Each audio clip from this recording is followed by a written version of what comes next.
Hello दोस्तों, आज हम वीडियो में बात करने वाले कांगो जंगल की भी। अमेज़न के बाद ये दुनिया का दूसरा बड़ा जंगल है। गोंगो जंगल की गुफा पर सच्ची घटना। कहते हैं गोंगो जंगल के बीचों बीच एक ऐसी गुफा है जहां सूरज की रोशनी भी जाने से डरती है। लोग उसे सांस लेती गुफा कहते हैं क्योंकि रात होते ही उसके अंदर से धीमी धीमी सांसों जैसी आवाजें आने लगती है, जैसे कोई अदृश्य जीव जिंदा हो। कई साल पहले कुछ शिकारी उस गुफा के पास गए थे। उन्होंने बताया कि अंदर की दीवारें खुद ब खुद हिलती थी, जैसे किसी ने उन्हें भीतर से धक्का दिया।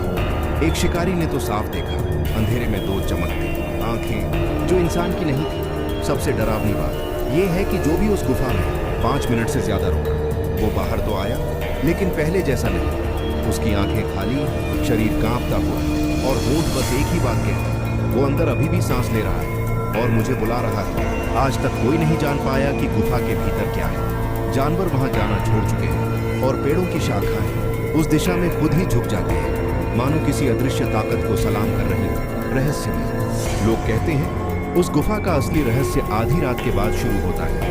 ठीक 12 बजे गुफा के बाहर हवा अचानक रुक जाती है, पत्ते स्थिर हो जाते हैं और पूरा जंगल किसी अदृश्य इशारे पर खामोश हो जाता है। तभी अंदर से एक धीमी कराहती हुई आवाज आती है, मानो कोई पुरानी जंजीरें घसीट रहा। कुछ सप्ताह पहले एक साधु उस गुफा की ओर गया।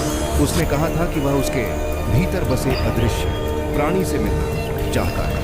वह अंदर गया और फिर कभी बाहर नहीं आया। लेकिन तीसरे दिन जंगल की पगडंडी पर उसकी घंटी अकेली झूलती मिली, बिना हवा के खुद ब खुद हिलती हुई। सबसे भयानक बात यह है कि कभी कभी उस गुफा की दीवार पर छाया दिखाई देती है, किसी इंसान की आकृति। कभी कभी ऐसा लगता है वह छाया बाहर आना चाहती है और बस किसी एक आवाज, किसी एक कदम, किसी एक इंसान का इंतजार कर रही है। कहते हैं जो भी उसके करीब जाता है उसे गुफा खींच लेती